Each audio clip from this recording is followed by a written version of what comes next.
आउज़ुबिल्लाहिमिनश्शैतानिर्रजीम बिस्मिल्लाहिर्रहमानिर्रहीम। मेरा नाम है मोहम्मद वैस। मेरे चैनल का नाम है स्काई इमिग्रेशन कंसल्टेंट्स। जैसा कि आप सब जानते हैं, हम आपके सामने हाजिर होते हैं कुछ इन्फॉर्मेशंस के लेके, कुछ वीडियोस लेके, लेकिन अनफॉर्चुनेटली जो हमारे कुछ कंपिटिटर्स हैं या फिर जो लोग हमें पसंद नहीं करते, वो हमारे में कमेंट्स करते हैं कि ऐसा है वैसा है। देखें, एक बात तो सीधी है कि हम लोग कोशिश करते हैं कि जो हमारे फॉलोअर्स हैं, सब्सक्राइबर्स हैं, हम उन तक एक न्यूज़ पहुंचा सकें। अक्सर मैं कहता हूं कि ये डन बेस्ड सिस्टम नहीं होता, ताकि मैं आप लोगों को फ्रॉड से बचा सकूं। शायद उन लोगों को मेरी बात समझ नहीं आती या पसंद नहीं आती, तो वो लोग इसमें से थोड़ा करते हैं। बहरहाल हम अपना काम जारी रखेंगे। लोगों ने जो कमेंट्स करने हैं, ओपन कमेंट्स हैं, वो करते रहते हैं। हमें इस बारे में कोई असर नहीं पड़ेगा, ना ही तो पड़ता है कभी। बहरहाल जो आज का टॉपिक है हमारा है वो तुर्की टूरिस्ट वीज़ा। तुर्की टूरिस्ट वीज़ा इन 2022 100%।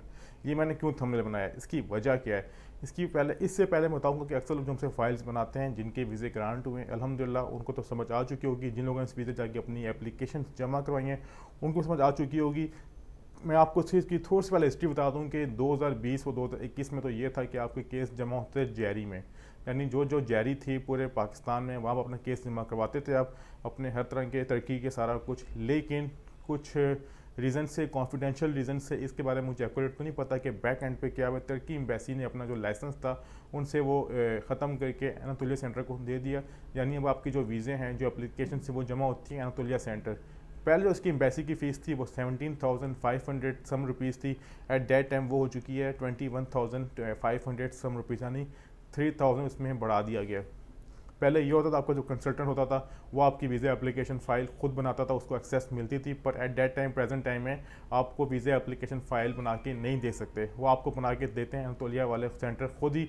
आपको वहाँ पर खुद जाना पड़ता है, आपको खुद बना के देते हैं, उसके आपसे एक्स्ट्रा चार्जेस भी नहीं लेते। हुआ इसकी वजह ये थी कि काफ़ी ज़्यादा फेक काम होना शुरू हो गया था। फेक काम से मेरी है कि लोग, जो एप्लीकेंट था वो कहीं और बैठा होता था, कोई बंदा क्लाइंट इसकी जो एप्लीकेशन लेके जाता था, इस वजह से काफ़ी ज़्यादा उनको डॉजिंग सिस्टम फेस करना पड़ा था। तो उन्होंने इसके ब्याफ ये कि एप्लीकेंट खुद अपीयर होगा अपने डॉक्यूमेंट्स लेके, अपनी तस्वीर, travel insurance, hotel reservation, ticket reservation, travel plan, visa request letter, bank statement, bank maintenance letter, FRC अगर मैरिड, MRC अगर जॉब करते हो जॉब डॉक्यूमेंट्स, अगर बिजनेस करते हो बिजनेस डॉक्यूमेंट्स, या जो भी सपोर्टिंग डॉक्यूमेंट्स के होंगे जो XYZ होते हैं, वो सब लेके बंदा खुद जाएगा, तभी उसका केस तैयार होगा, तो वाले उसका केस आगे फॉरवर्ड करेंगे। अब मैंने ये बात बोली है कि 2022 में 100% वीज़ा रेशो, इसकी वजह क्या है? उसकी वजह यह है कि मैं अक्सर पहले अपनी वीडियो से बता चुका हूँ कि तुर्की का जो लीरा है वो इंतहाई गिर चुका है।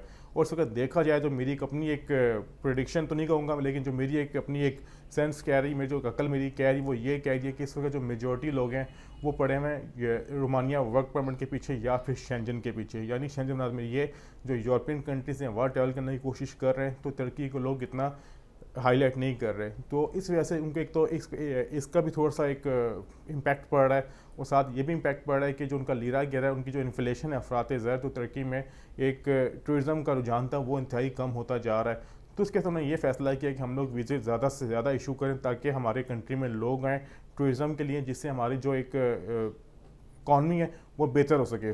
तो इस चीज़ को मतलब रखते हुए, तो ये बात मैं इसलिए कह रहा हूँ कि 2022 में जो वीज़ा रेशो 100% जारी है।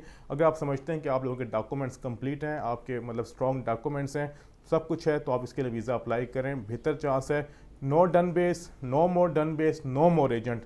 मैं एक ही बात कहता हूँ, नो मोर डन बेस, नो मोर एजेंट, मतलब खुद अपना वीज़ा अप्लाई करें, 21,000 जो भी है फीस है वो सबमिट करें। हमारी फ़ीस है जस्ट 10,000 रुपीज़।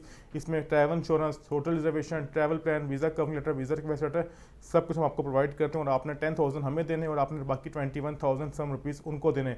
अगर आपका वीज़ा ग्रांट होता है तो आपके टोटल एक्सपेंस आते हैं 32,000, यानी 32,000 में आपका वीज़ा ग्रांट हो जाता है, ना कि आपको किसी को 3 लाख रुपये देने की ज़रूरत है।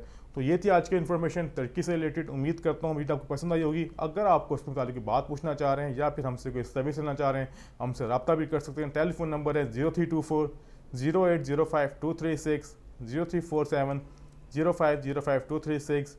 ऑफिस का एड्रेस है second floor, office number 86, Mirpur cricket stadium opposite Azad mega mart Chakswari का ऑफिस का एड्रेस है second floor, sober plaza, main बाजार Chakswari, Azad Kashmir, near to government bakery. बहुत शुक्रिया। दोबारा मुलाकात होगी नई वीडियो के साथ, कुछ नई मालूमात के साथ। खुदा हाफिज़।